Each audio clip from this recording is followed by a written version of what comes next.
I don't know how to do this as much as just Geeky. Here we go. Let's see if I can figure this out.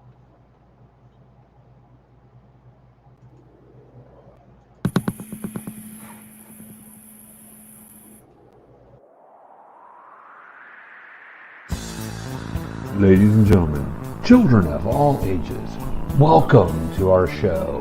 We have gathered together from the cosmic reaches of the multiverse, two of the nerdiest geeks to be found. We proudly present the Professor and her geeky girlness herself, Ace. And now it's time. GeekyKOOL presents Professor and Ace. Yay! I figured it out. Professor is not here, as you can see. It's just me and Ashley. And I thought Ashley was going to bring her snake, Vicky, on, but she's in a food coma right now. She had her first adult mouse. Yes. But I did bring my Beardy on. He's a little upset with me right now. He's not holding him in the way he wants to be held, which is in my hair. This is Malice, just so everybody knows. So he's fine. He just ate 2. He's a chunky monkey. Look how big he is. Come on, get up here. Look. I got him. He fit in. He was like this big. Aw. So we've had him a year and a half now. So he's Mama's baby boy.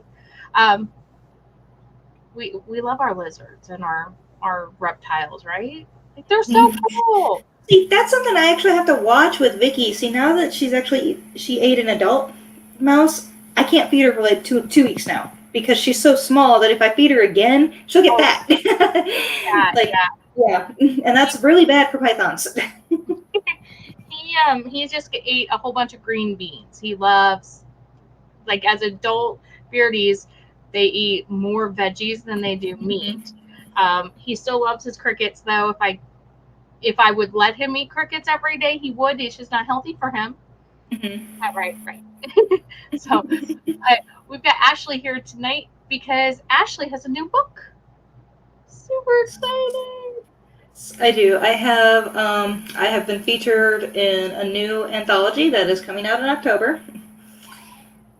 So with excited about that. Mishmashers Publishing, and it comes out on Halloween, my favorite holiday. Does it really? It's my favorite holiday too. Mm-hmm. Like, I always tell people, Halloween is all the fun of Christmas without any of the pressure. Yes. Like, it's just how it is. Oh, we have a comment. Let me see what this. It's Mandy. Mandy. Of course it is. Mandy, we love you too, Mandy. Aw. Girl, you should have come on here with us, and then we could have just had like a geeky girlness episode and all the geeky girls. That would have been awesome. I love Mandy.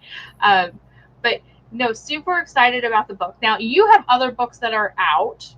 I do. Short stories, poems, Mm-hmm. all kinds of amazing writing that you've been published. I'm super jealous you're a published writer. I'm not even going to lie. I have written things, don't know how to get published. It's fine. It's whatever. But yeah, oh honey. Oh, she's. I mean, I have no issues with you joining, Mandy. Well, hold on, Mandy. I'm going to send you a link, okay? But tell us a little bit about your writing style. My writing style, I have been told, I'm going to go by what other people say about my writing style because I'm very bad at describing my own writing. I'm absolutely terrible at it. This is something my cousin, Matt, told me. He told me that when I write poems, that I write like Edgar Allan Poe.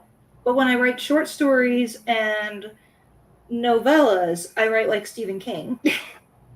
That's what he said. I mean, I would agree with that. Your poems are very Poe-esque.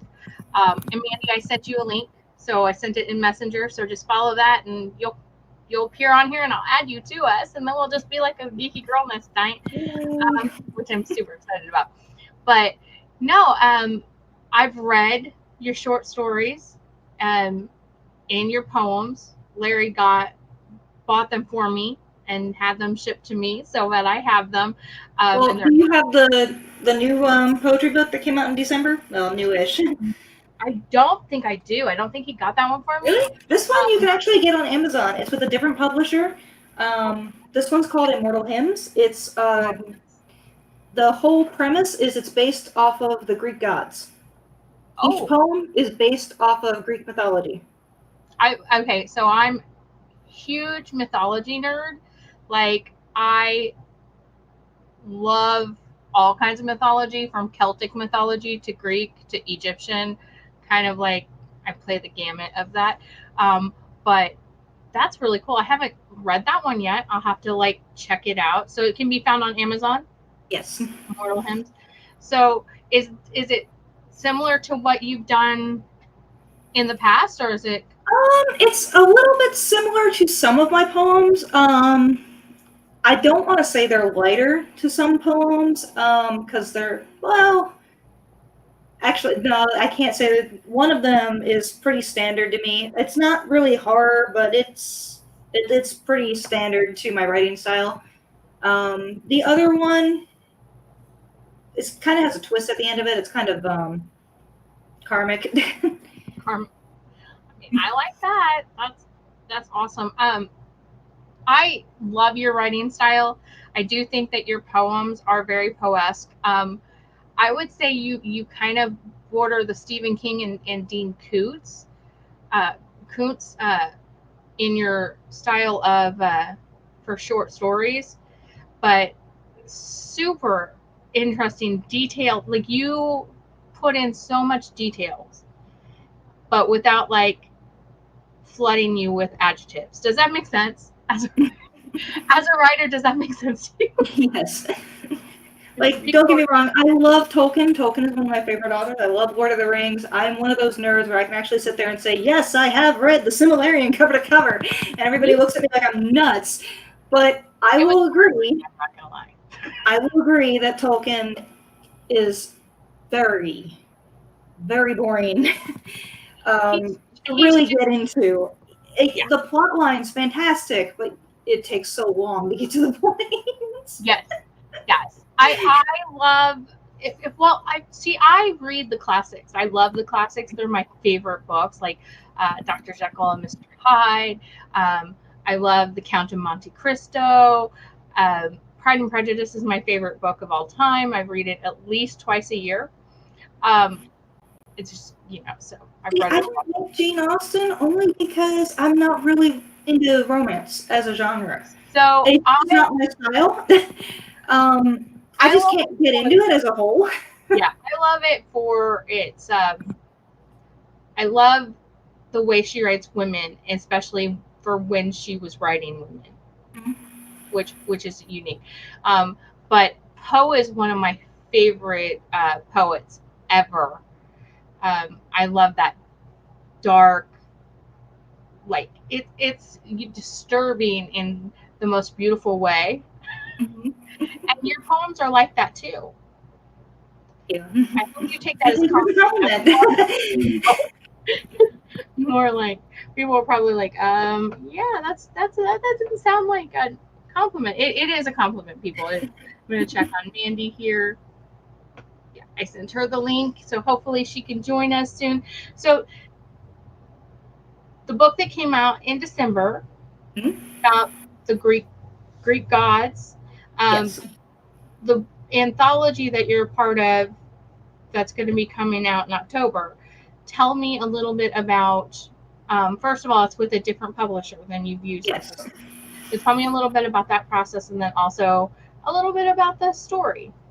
Well, it's a flash fiction piece, which means it's very short. It's only 700 words. And honestly, it got published at complete random. I had written it for an online magazine, and it got rejected. So I took a complete shot in the dark. Through Twitter, I found Mishmasters Publishing.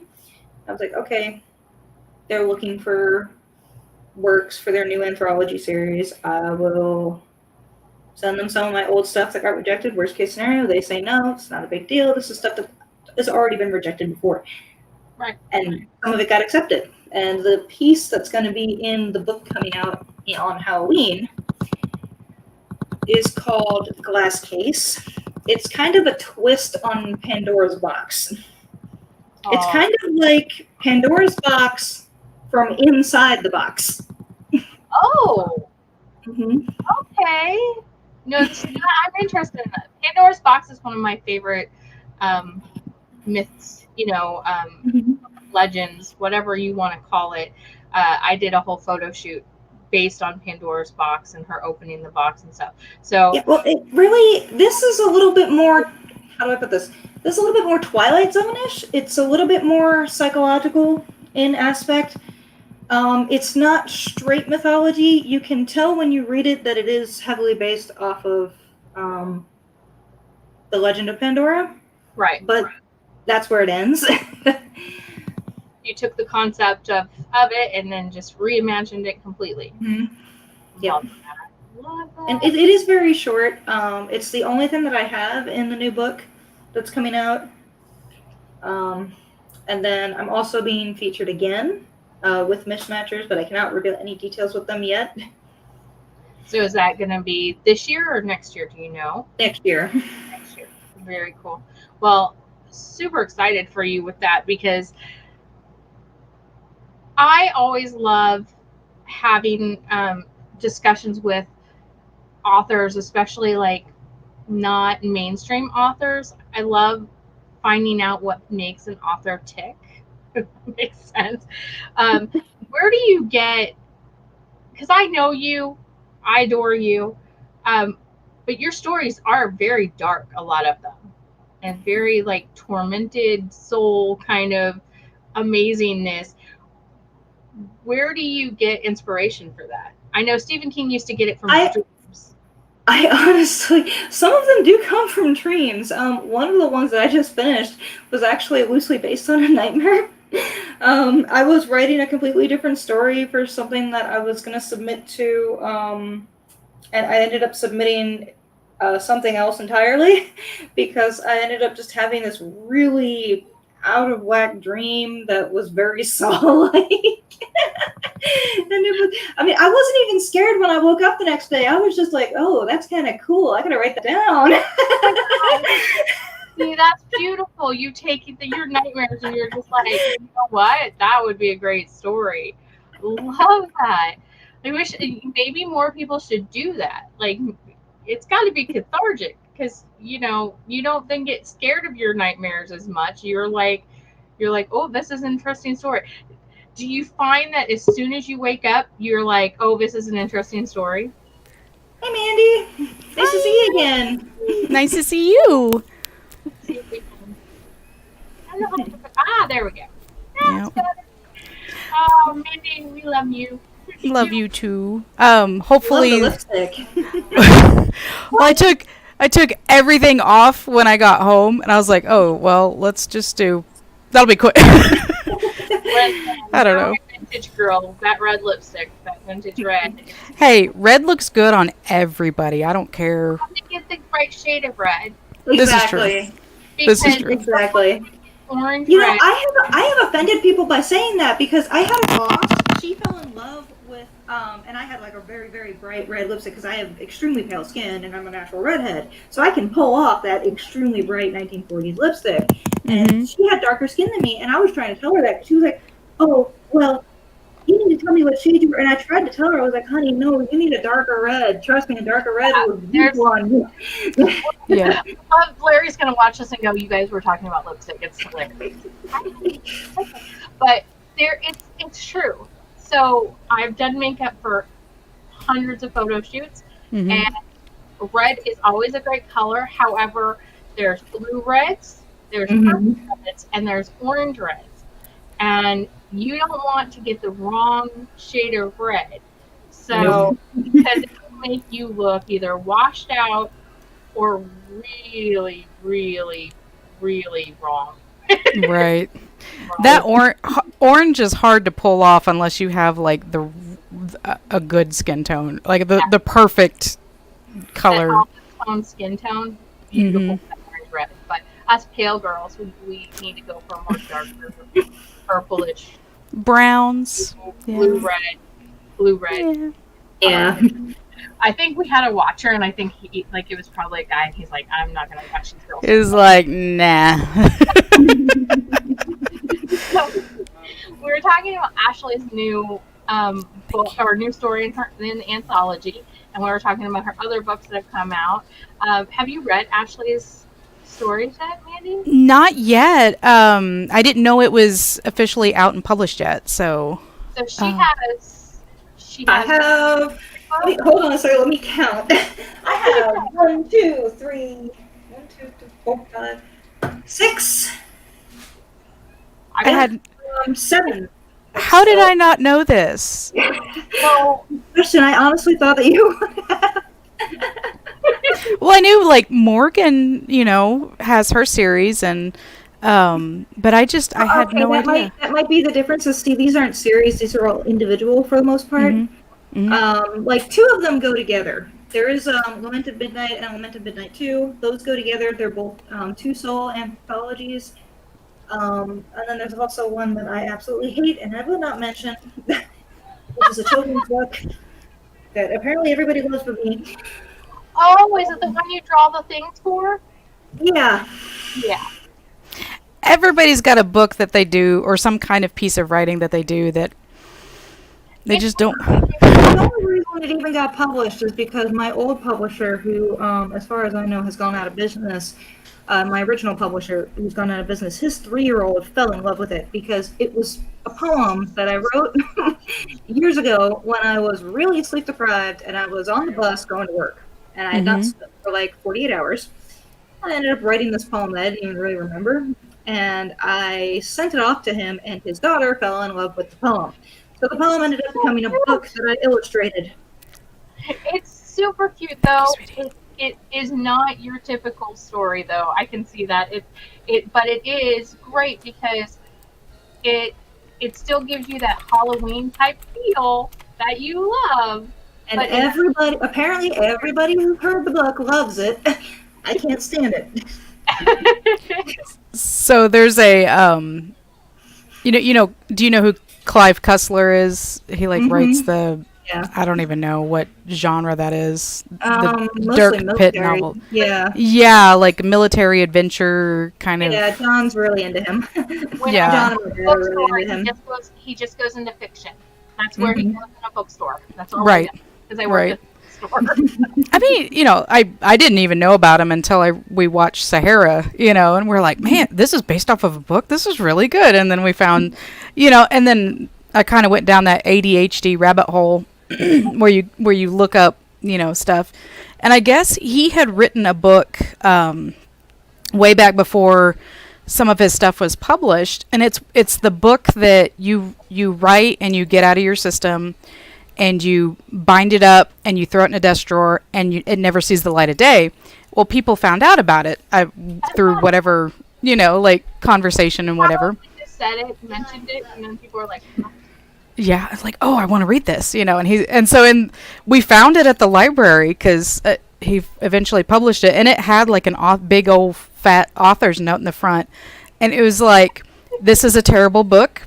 I did not want to publish it. It is not up to par as the other one, so please do not judge my writing based off of this book. And I'm like, that is genius. So now I want to go read this book. Exactly, I think my dad has a copy of it because my dad's really into Clive Barker.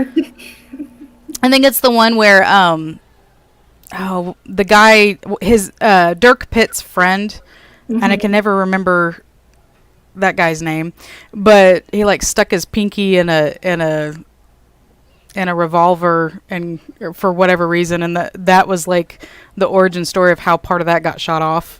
I don't know. That was one of the only parts that I remembered of it, but I was like, I can see why he didn't want to publish it, but it's not that bad. I've read worse. Well, Ashley's children's book is really, really cute. I can see why she's probably tired of it because everyone loves it so much. But I will after this, we'll put a thing and let people know what it is. There's a video. Is there a video? That's awesome. My friend Jessica Lucci narrated the video because she fell in love with it, and it became this whole thing. And Jessie narrated it, and it became a whole video. There's literally a video of the book, of her reading the book. But it's super cute. But it is. I just want everyone to know the rest of Ashley's books and the ones that we're talking about that are huge age difference between this book and all of the others. Yeah. Now, do you write with a pen name, or is there like a different name attached to your children's book than there is to the Yes. other books? Yes, okay, there is. So there is some separation there, you know. There is, which is a good Well, thing. and here's the thing. Here's the thing. Okay, I was going to keep my pen name secret. I was not going to reveal what my children's book was. I did not blow that cover. John did not blow that cover. We kept it under wraps. He did not want me to keep it under wraps. He whined to me every day as soon as Kitty Bat came out that, oh my God, you need to tell people you wrote Kitty Bat. Kitty Bat's cute. Kitty Bat's so lovable. You know who blew the cover on Kitty Bat? My publisher. Oh, Tagged really? me right in Twitter and everything. And I'm sitting there and I'm scrolling through. I'm like, really? Really? It's like, how could you? They were so proud of you. Why do we even have a true name? No. But no, she did mention the name, so it's Kitty Bat. So if you guys do want to look up a really cute story for children, check it out because it is super cute, Ashley. And it's a whopping like $5. Yes, but it's like $5 to $7. It's such a good story, and I read it to my grandkids for last year. They came over and I read it to them like in October with the whole Halloween thing, and they just thought it was adorable. So really cute. But it is a departure from Ashley's regular stuff. Like we said, she writes dark, tormented, Poe-esque, Stephen King-esque type of stories. And since Mandy doesn't know anything about any of your stories, this is the perfect time to go through like the books that you do have out there already and let everybody know kind of what that is, what all you can find. I guess the question would be where to start. Well, the most recent book that's out there, but the newest one doesn't come out until Halloween, which only has one story, would be Immortal Hymns. This one you can find on Amazon. I had absolutely no control. Sorry, I know my camera sucks. I had absolutely no control in the actual publishing of this one. It is what it is. This one you can find on Amazon. What's it called again? Immortal what? Immortal Hymns. Hymns. Yep.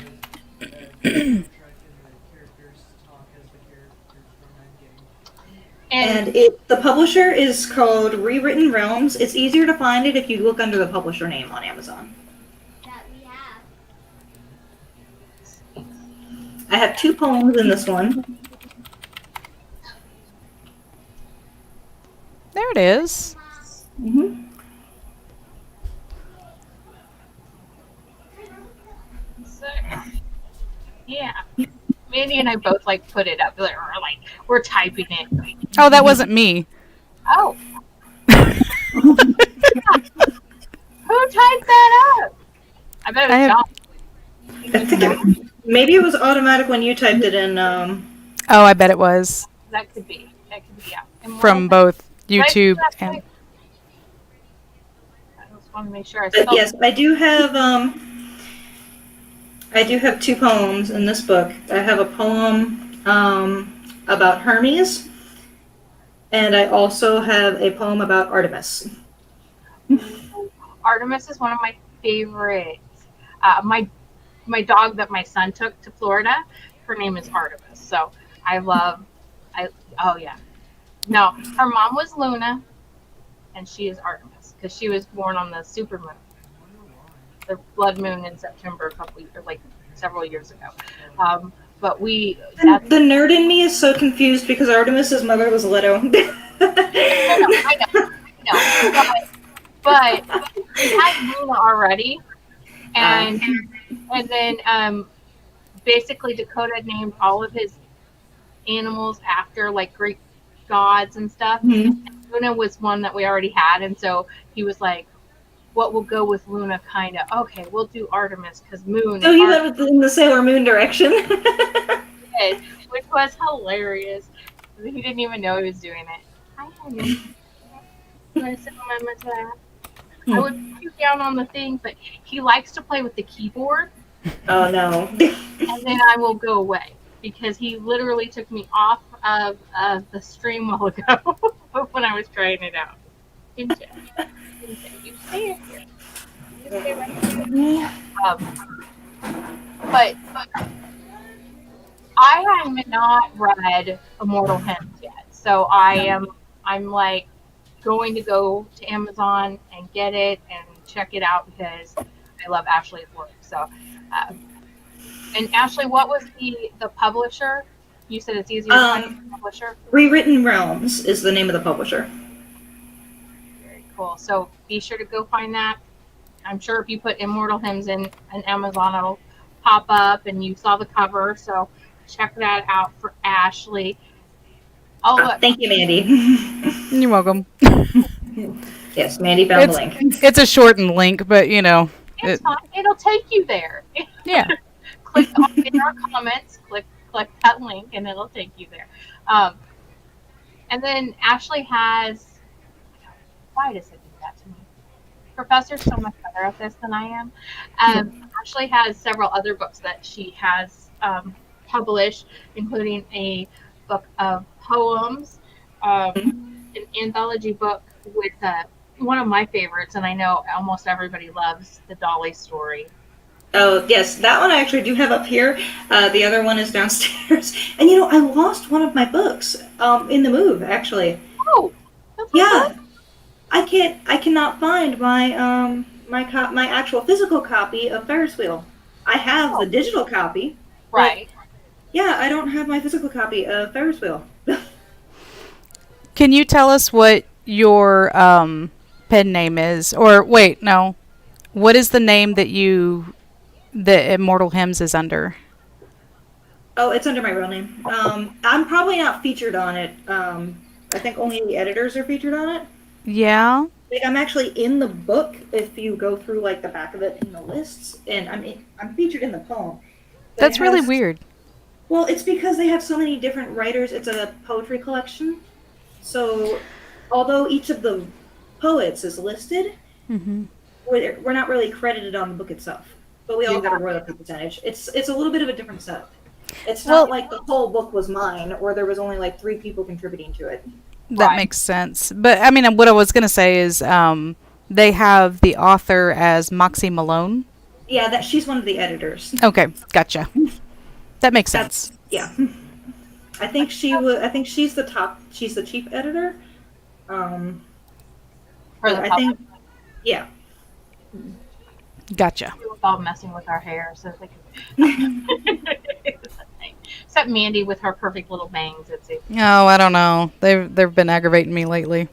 I want to go for Betty Page, but then when I actually try to do it, I look like is it Lloyd Christmas from Dumb and Dumber? What's his name? What's his first name? Is it Lloyd? Yeah. Yeah, I look like him. I've got this great picture of a side-by-side of me and I took a selfie because I fixed my hair that day, and I looked like the guy from James Earl Jones in that Conan where he was and he had the snake dude with the straight. I'll have to show that to you sometime.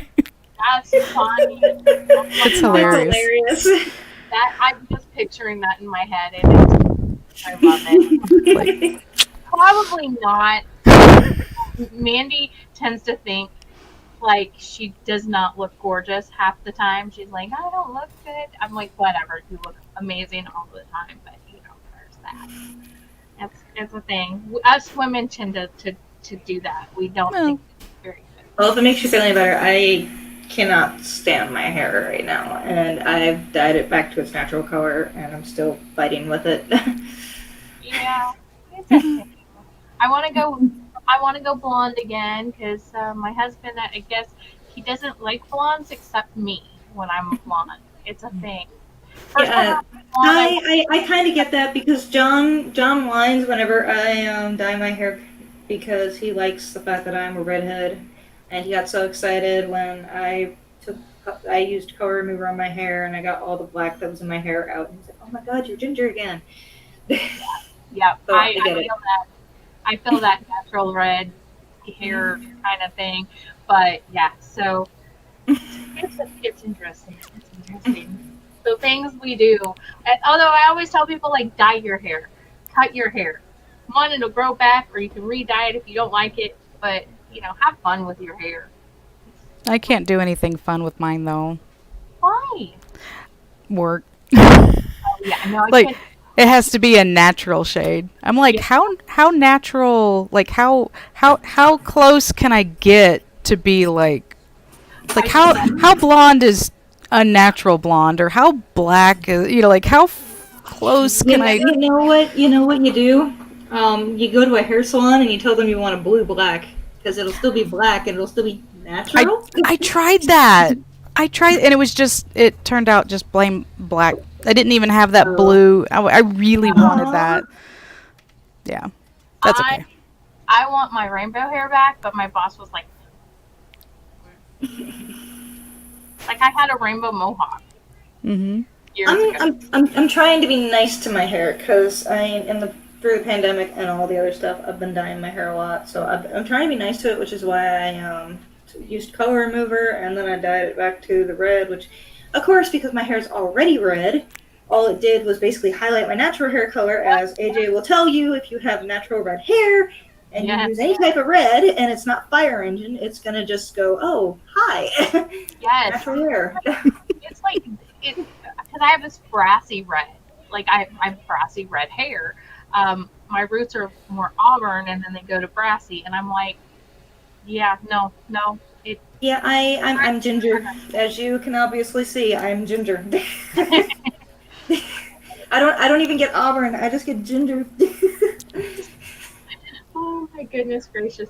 Well, we get off track. That's okay, because last week I was on here with Professor D and Shpoo, and I had to rein them in and get them back on track so many times. So many times. So I don't feel so bad. You Okay, get but- my husband with anybody talking about Marvel. It's like I'm lost. I'm not that Well, you already know my feelings about Marvel, AJ, because I'm just not a Marvel person. It's just not for me. I love Marvel, but my husband is the same way. Ashley, he is a DC guy. He loves movies in general, but yes, he's more of a DC fan. That's why he goes and cosplays as the Riddler all the time. And if you can look behind me, there's very few Marvel figures behind me. I don't know. The one that stands out to me is Pikachu. So the Pokemon down at the bottom are all Lex's, and she Aww. she leaves them in here for that. You guys should see some of these things. Like, you can't see them from far away, but you get up closer to them, and they're he's got a huge collection of toys, and I like the gargoyles up there. Yeah. But yes, speaking of getting back on track, you were asking about my writing process earlier. Yes. To answer your question, I don't really have a writing process. I'm serious. I am what's known as a pantser, which means I don't plan anything that I write. I don't want to outline. I'm very, very bad at trying to plot something. I just kind of sit there and write, and I can either write something. I can either write something or I can't. Yeah. And sometimes that works in my favor, and I end up writing short stories that get published. Other times, it completely betrays me. And I'll tell you exactly what I mean by that. I was, and I say was, writing a short story, um, for an online magazine. That short story is now almost 30 pages. Yeah, and it's only just beginning, and it's turning itself into a novel. I feel There's nothing I can do about it. I'm like you. When I write, I just write. I have the utmost respect for people who like outline and have all their character traits and everything like all pre-done. I can't write like that, because when I'm writing, I always tell people, I envy people who can. I really do. I envy people who can. it's amazing because they have a plan and they go for it. And in regular life, I love having a plan. Like, it's my thing. I like having structure, but when I write, if I try to do that, it doesn't work. And they just betrayed me, and that's exactly what happened this time. I mean, the short story betrayed me, and I'm serious. I looked at my notebook after, and I'm sitting there, and I'm just writing, and I'm just writing it, and it just keeps going. And finally, I sat there, and I started counting the pages, and I'm like page 23, and I'm still on the intro, and I'm looking at it. You betrayed me. You're supposed to be a short story. So you handwrite everything. You're not like on the computer typing things out. You're handwriting in notebooks. Most of the time, yes. It does depend on the project. I do have some. When I attempt to plan out novels and things, then I'll write on the computer. If I'm actually trying to plan something out, or I've been working on it for a very long time, it will be on the computer. But a lot of my short stories, I actually write by hand, and then I'll copy them to the computer. Right. And that makes it easier for me because then I can edit it as I go, and I don't have to edit twice. So I can just read it and then type it into the computer and edit when I'm typing it in. Right. That's what I normally do with short stories. When I deliberately attempt to write longer pieces, like When the Ferris Wheel Lights Are Dead, that I actually wrote on the computer. Okay. Entirely. Oddly enough, A Tortured Procedure, the short story at the end of The First Lament of Midnight, was entirely written on my cell phone. Yeah, because my hand was broken when I wrote it. That was immediately after the surgery that I had on my left hand.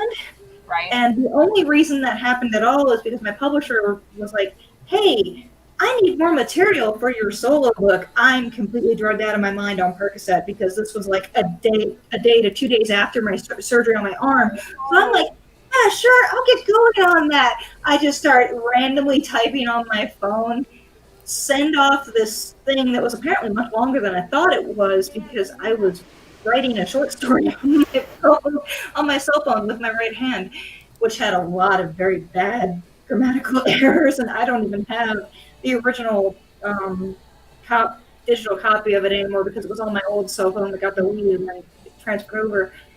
And it kind of shocked me, a couple of weeks later when the book was finally in finishing stages. It was like, that short story of yours is a little bit long, right? Well, how long is it? You should know you wrote it. You do know that I was on Percocet, right? You do know that I was really out of it. Good. Like, I love that you wrote that, like, pain and drugged out of your mind. I know that sounds terrible. Ashley does not do this. Ashley is not a druggie. Do not think that, but I just love that it's so good. I think it's Professor's favorite.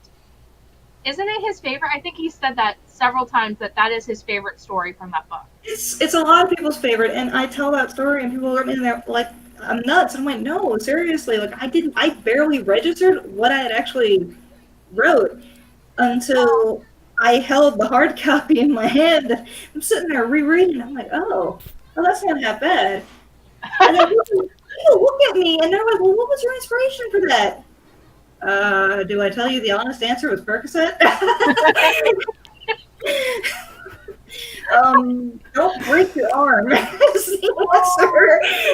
Oh my God. Yeah. I would never, I will never get a chance to write anything on Percocet. I'm allergic, so that's disappointing because if I could be as good of a writer as Ashley, like, Percocet. Nobody take us seriously on that. Like, I don't want anybody going, hey, I'm going to write a book. I need to. Yeah, no, that's ill advised. No, no, this is not a rant about, how wonderful drug use is. All I'm saying, however, is in the event that, you're in the hospital recovering from appendicitis and you have nothing to do because you're in the hospital, Write a book. the painkillers do help, release everything from your brain. So I mean, have fun and it will distract you from the fact that you're in the hospital. I'd say it has something to do with like inhibiting your inhibitions. Pretty much. And I've heard that before. But yeah, I had barely registered what I had actually sent Thomas. He fell in love with it. Love that. And so after it had I had already held this proof physically in my hand, I'm sitting there going through it, and I was like, oh, this is long. Oh, I wrote this? I barely remember writing it. oh my gosh, that's beautiful. So the story that Ash was talking about does, like, I can kind of see where you got the inspiration from, though, actually. It does take, like, there are hospital scenes in this story. It is a very demented story with hospital scenes. Apparently, I was very angry at the emergency room, which anyone who reads the short story can pretty much guess from the opening scene. But no, it's so good. And then Dolly's in that one. Your story about the doll is in that one, which is fabulous. And the metaphor, the whole story, that metaphoric expression in that is just beautiful. And it reminds me a lot. That book reminds me a lot of Edgar Allan Poe. So, Mandy found something else there. Well, I found the main website. There you go. That way you can just. I was like, why don't I just Google that? Because that makes more sense. And then you can like do the thing. Oh my goodness.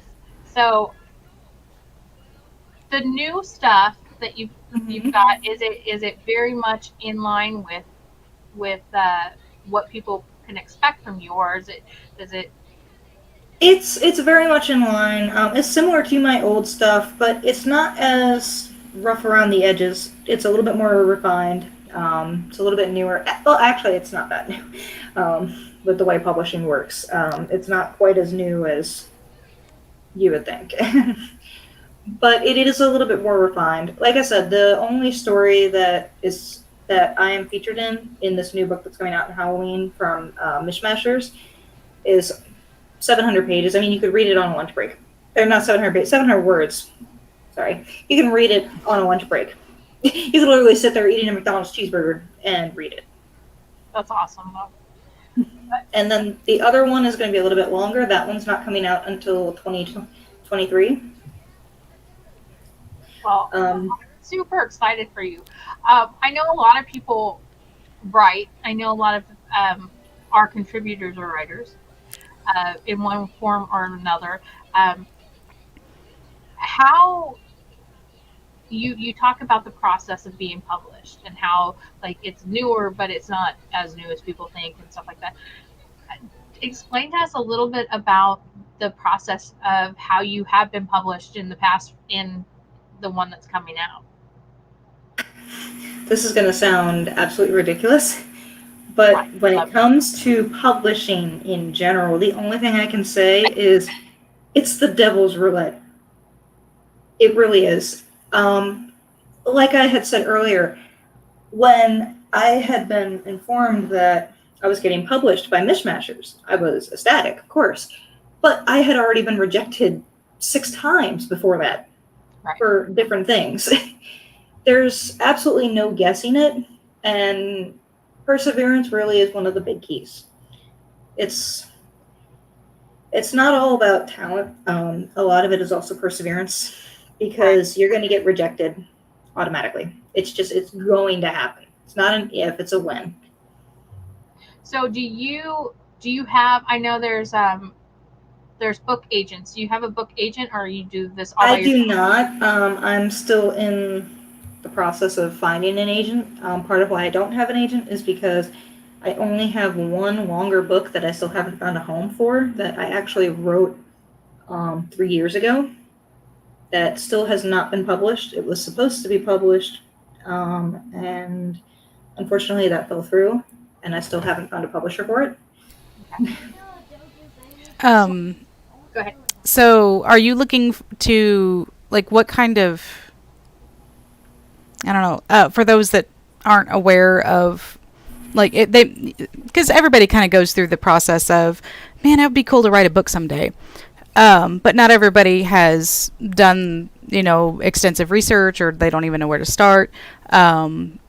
So there's always that, the three main categories I would say are, you could independently publish, which we're seeing a huge surge of that lately, and that always comes with caveats. There's pros and cons to all three options, and then there's vanity publishing, which is kind of like the hybrid between traditional publishing and indie publishing. And I think we all have an opinion on vanity press, but so I'm not going to go into that. There's a lot of. I almost fell for a vanity press. Almost. Yeah. Here's what happened. I sent off my book that Ed said I wrote 3 years ago.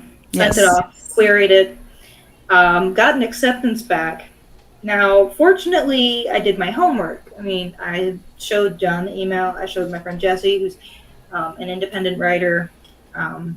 Basically, friends of mine that were also in the loop, talked about it with them, and they really researched the company before I said anything, yes or no, and immediately backed out of it. Good for you. Presses are very, very sneaky, Mm-hmm. and they are the absolute worst. Yeah. So, for anybody who's not aware of the difference of what we're talking about, let's go over a little bit of the pros and cons for each of them. Just a couple. We're not going to bash anything or anything like that, but just the pros and cons. I know independent, or self-publishing, which is a big thing now, and you can do that on Amazon, has where you can publish your book and sell your book. The authors that I know who've done that with ebooks, and we're just talking ebooks and the self-publishing on that, it's not a financial gain with this. You don't make a lot of money anyway. Being an author, you really don't make a lot of money anyway. No, you only make money if you get agented and you end up with movie deals and stuff like that. You can make money. The option is there, but it's a lot of luck. It's like winning the lottery. Not very many people become the next Stephen King, or I'm not even going to say her name, but like those well-known authors that everybody wants to aspire to. It can happen. It can happen. And it's wonderful when it does. Also, here's something that I only found out later. I only found this out like a while later, but apparently I'm ahead of the game. Most authors apparently only release 1 to 2 books in their lives. And I did not know that until I had already released like book 3 or 4. So I was already ahead of the game. It's a little bit different. A lot of people will release 1 to 2 books, right? And then they'll just try to sell that one and 2 books the rest of their lives.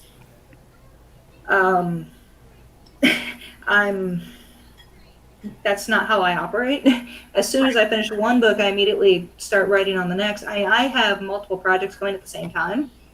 I currently have one short story that has completely betrayed me and is turning into a novel by itself. And then I have another novel that I've kind of put on hold and then come back to and kind of put on hold for the past 7 months. Right. And then I have another book that's been finished but hasn't been published yet. Right. So self-publishing, you know, it's if you self-publish actual copies of your book, you have to pay for that. So it's a financial risk because then you have to try to sell them. So not that that's a bad way to go. I know many authors who are self-published, but I do know that it's not something that, unless you're financially able to do it, it's probably not going to be, you're not going to make a lot of money off of it because you have to publish physical copies of your books and nothing. Well, it's like any other business. My friend Jessica Lucci is a self-published author, and she actually does pretty well in the convention circuit. But a lot of that is also, spending time going to conventions, driving to different states, stuff like that. Especially because her books usually revolve more around poetry and steampunk. She would be able to tell you more about that than me, though, especially on the financial end.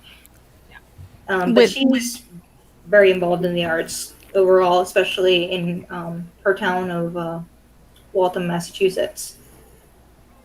So I would say that with indie publishing, what a lot of people may not understand is it's very similar to someone who makes their own arts and crafts and sells at like craft fairs or conventions, or yes, it is very similar. You're doing all the marketing yourself.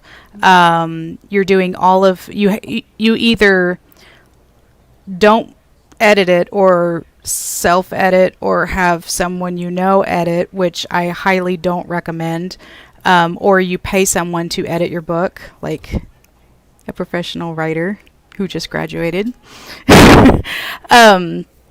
But you can seek out professional editing, which is always a good idea, especially if you want to separate yourself from the stereotype of all indie writers are bad writers, and they're not.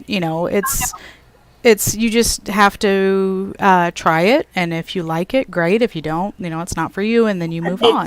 It's a business like any other business. It really is. That's something that a lot of people don't realize, and I think a lot of that is just the fantasy overall that people in America have about being an author is like, oh, well, I'll become an author and I'll make it big. Like, no, honey, it's still business. Like, even as an author like me who goes a little bit more the traditional route, and I look for publishers because I cannot afford to publish my own work.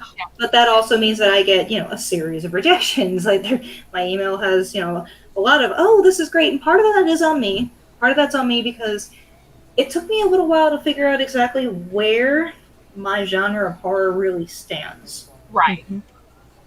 Right. Absolutely.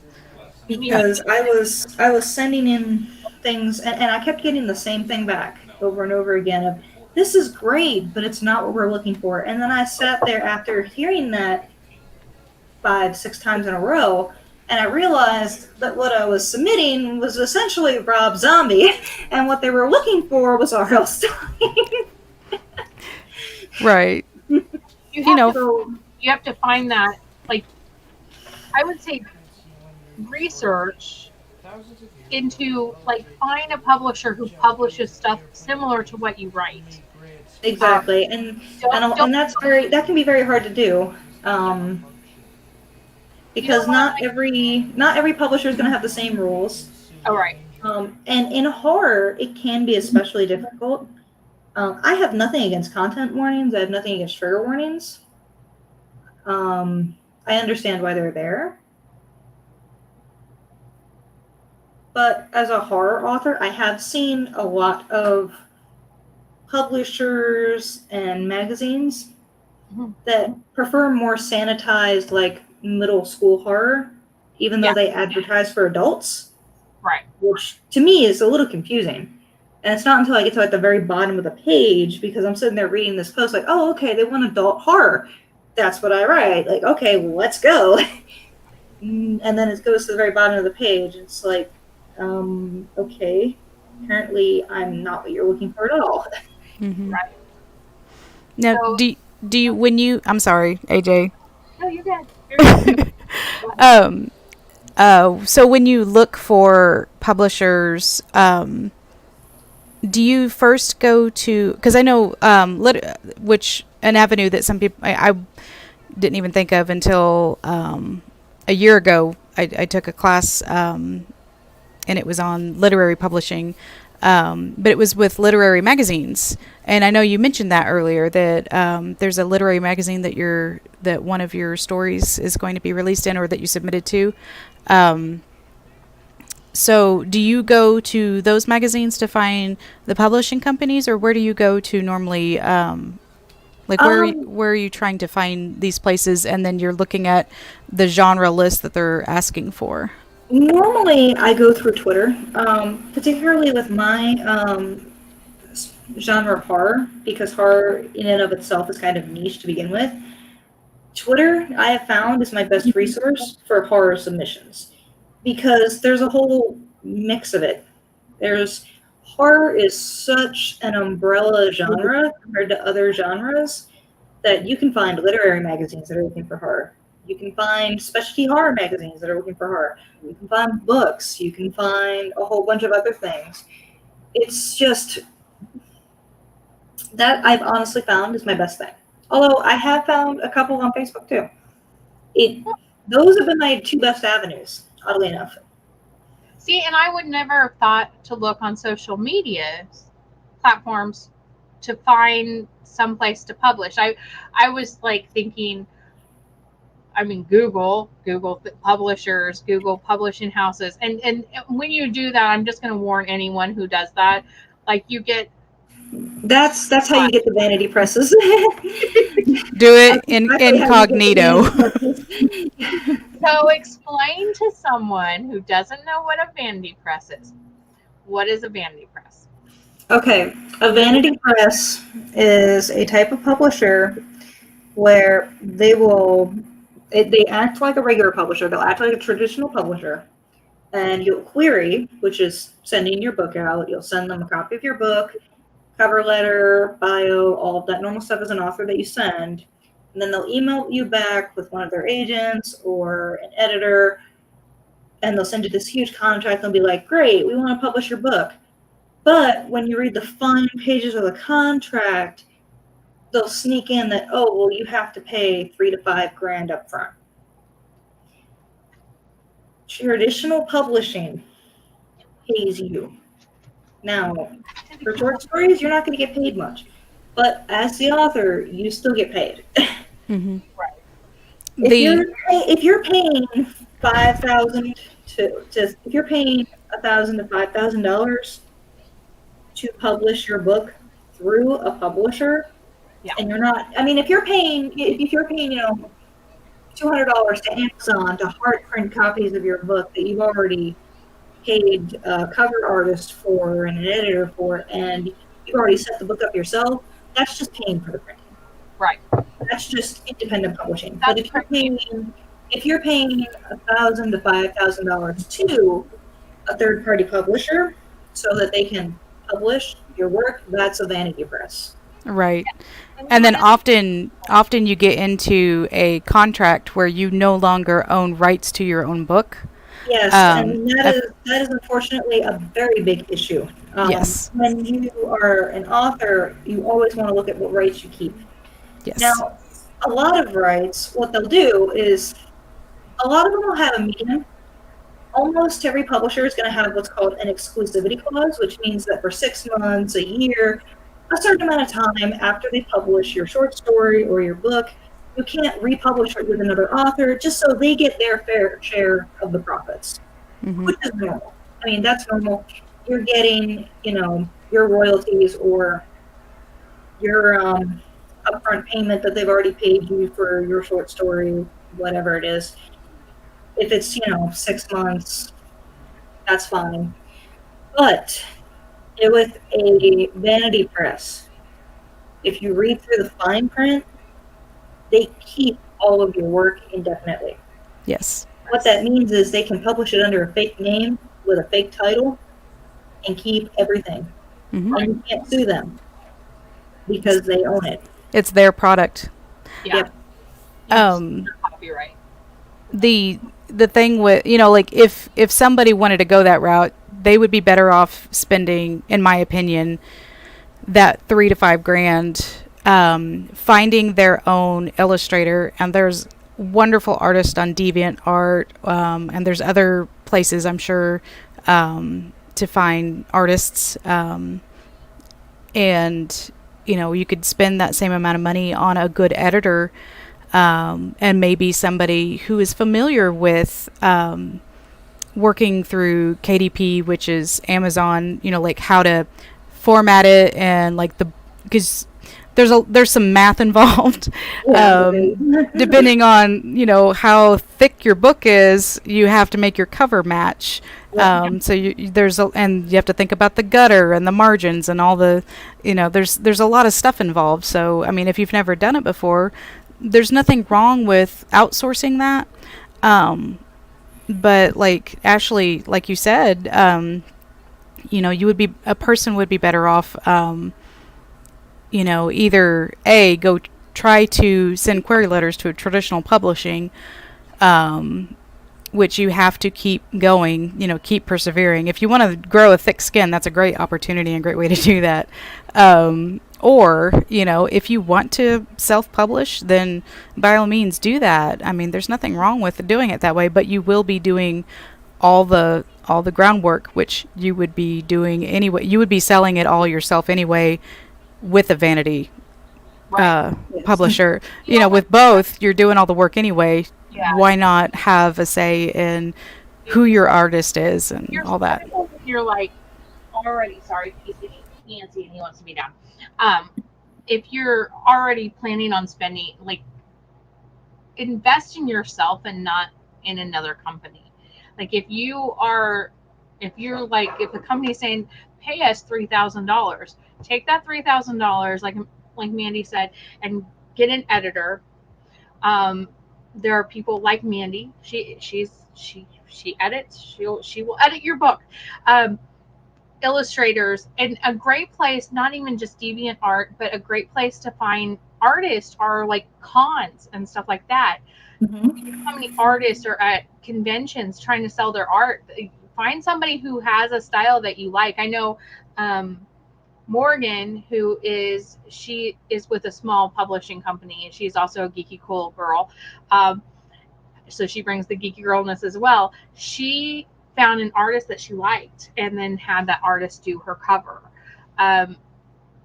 You can do that, and you can even print. I work for a newspaper, and we do magazine printing, and we can do book printing, and that sort of things. Find a printer. Like if somebody's saying spend $3,000 so we can publish your book, no, spend $3,000 and publish it yourself. And I mean, it's not a bad idea to spend on your product. Even like when I was first being published, and I published Kitty Bat, and my publisher Thomas, I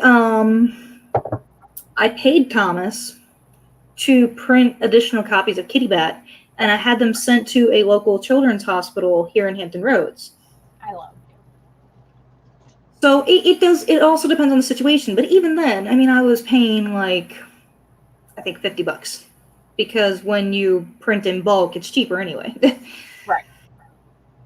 But you were paying for the actual printed, not for the publish. You were paying for the printed books. And people, like, this is why ebooks are so popular for a lot of authors now, is because they don't have that money going out to actually have a printed book.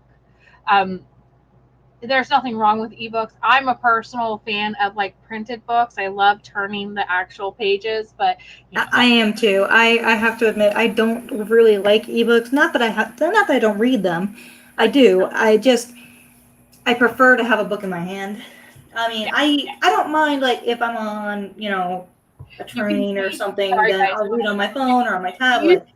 Do you see my lizard back there? he's like crawling on the floor. He's like so fun. He's like exploring. Sorry, It's free. like I'm just looking around. but sorry to disturb you, Ashley. So, I mean, it does depend on the situation, and spending money on your own product isn't a bad move. No. It's just how you spend. Yeah. And what you're doing. And spending to an anonymous third-party company, especially an anonymous third-party company that's going to keep all of your rights as an author, is never a good thing. No. Well, I hope that everybody learned a little something. I learned something. Like I knew what some things were, and like, but yeah, I never would have thought to go to Twitter or Facebook for finding ways to publish. I never would have thought of doing that. So Ashley helped. Look at that. Ashley's amazing. So Ashley, tell us again before I have to get off here soon because it's election night. And I'm a news reporter, so that means I've got a busy night. Yeah, and he's like, oh, okay. But tell us again, the new one's coming out on Halloween. Yes. And we will be sharing the link whenever it comes out. GeekyKOOL will have we will be on that. I know Professor will be all about that, and you can find Immortal Hymns on Amazon. Mandy posted the link. And where can we find your other books? All of my other books right now are featured on DriveThruFiction.com. So, which, I mean, has been the same for the past, couple of years. Right. Same link for the past, 3 years. I tried going to that link through the GeekyKOOL website, and it didn't pop up for me. So, and it may just be me. Give me one sec. I will look it up because I know that I have a page there. Yep, I have a page.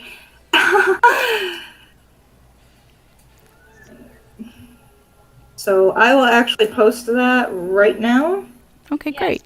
I will put that in there.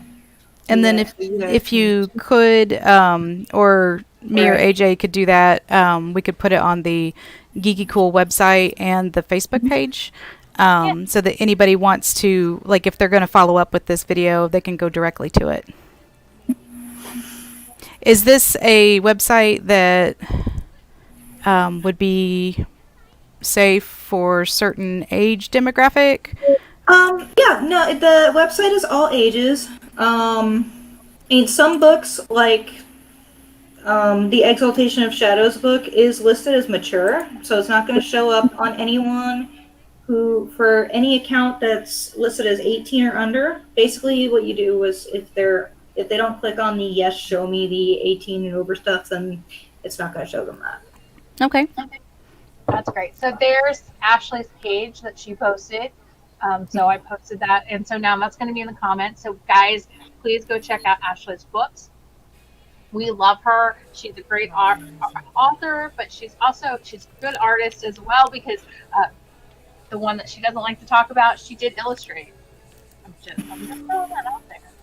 Ashley, you can illustrate your books too.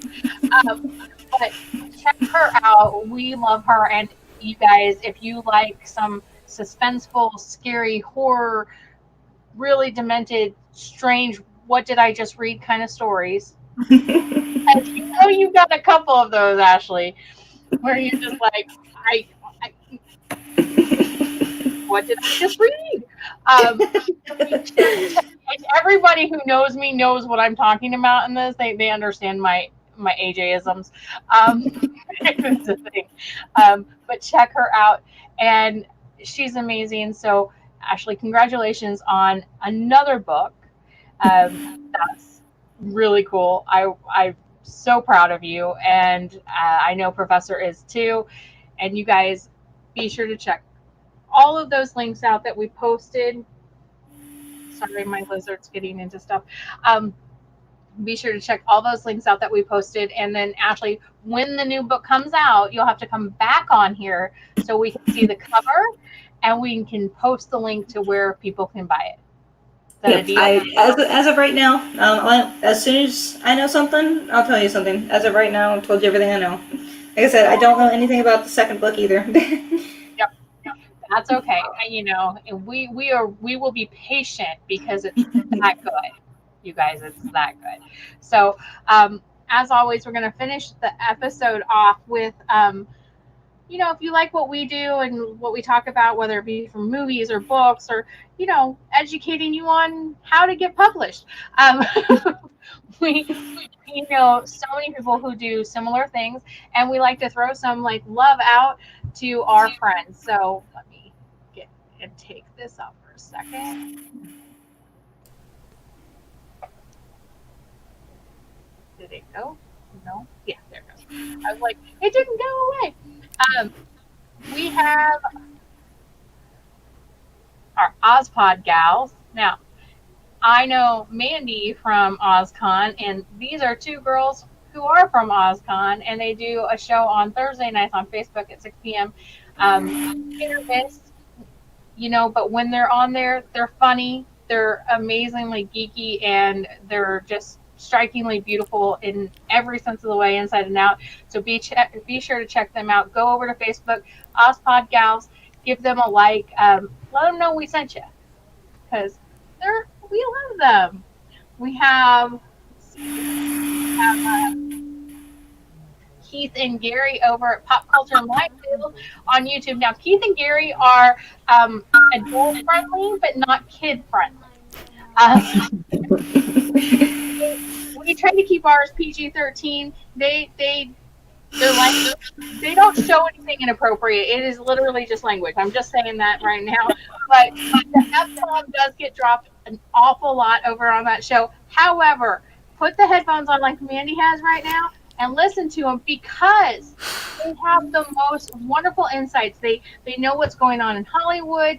They have great scoops. They'll let you know what's going on behind the scenes in Hollywood. So they have several different shows on their YouTube channel. So be sure to hit subscribe so that way you don't miss anything. Keith also has his show over on the Fat Steven Seagal show over on YouTube, and it's Keith Chimes In, and it's Mondays at 3 p.m. I do not know how these guys have enough time to do these shows, but good for them. Keith is amazing, and like always, like I said, he knows everyone. Him and Gary both know so many people in the entertainment business that they will keep you up to date with what's going on. And they're local.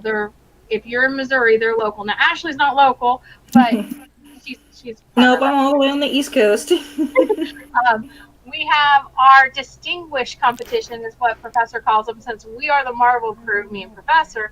They are the Nerd Informants, Tim and Josh over at Nerd Informants on YouTube and Facebook. They're amazing. I work every day with Tim at church, and Josh Grisham is on the radio here in Branson as well. But they will have movie reviews, video game reviews. Go back and watch the video of Tim watching Annabelle. He's so scared. It's so funny. But be sure to let them know that we sent you. They are amazing. And what they did for everyone else, anybody who wants to post amazing things, they actually created a Facebook page called Nerd Informants Beyond. And it's not popping up here. Maybe it will now. There it is. Nerd Informants Beyond. And that's where you can post your stuff. You have great memes you find, you have questions you want to ask, you have a video that you've done like this that you want to post on there. Guess what? You can do that. And they're just great. Most of the people on there are going to be super friendly. The ones that aren't, yeah, okay, whatever. They're fine. It's fine. Just let Tim or Josh know about that. But it's such a great page for us to share all of our nerdy, geeky stuff. Then we have our partner in crime, my partner in life, and that is Drew over at Scallywag Productions. He did just post his OzCon video, and I think he has plans starting to come to fruition of actually getting new videos out. We have some serious plans going on behind the scenes with that, so go check him out. He's on Facebook, Instagram, YouTube. Hit subscribe, hit like, follow, all of those great things. And then check us out. And Shmoo does this so much better than me. But if you're out there on the World Wide Web, check us out at GeekyKOOL.com, your one-stop shop for all things nerd. We have contributors you're looking at 3 of them right here who contribute writings, videos, all kinds of stuff. If you want to be a contributor, we welcome everyone to share their geeky voice on our website. We're also on Facebook and YouTube. You're watching us on one of them. So be sure to hit subscribe or like. And as always, guys, as Professor would say, be kind to one another and stay geeky. Bye, guys. Thank you so much. Bye. It's amazing. See, I have that down. I have that down, but I don't usually do the bye, stay cool, stay geeky part. Professor, Yeah. so I think you're still alive. I am still alive. And it's just taking a while.